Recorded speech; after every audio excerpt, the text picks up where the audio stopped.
Tonight, Montana State University is being called on by the federal government to test the limits of space. NBC Montana's Dion Broxton went to campus today to explain.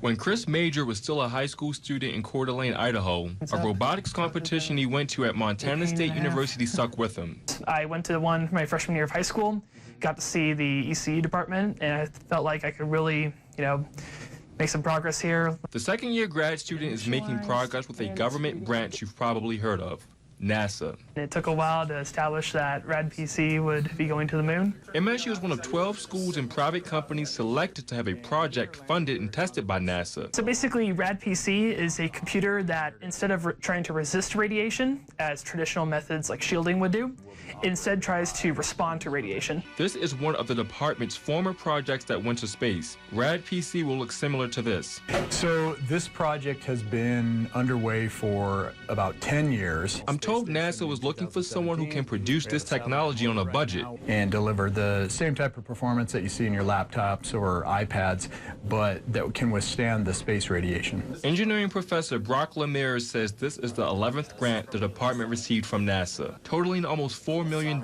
What made MSU stand out was this long track record of maturing the technology through NASA funding, and we were essentially at kind of the final stage. Lemaire's adds that around 130 students worked on this project, the majority undergrads. Major says the ones before him carried the load. Essentially, all the heavy lifting in terms of the processors has been done already.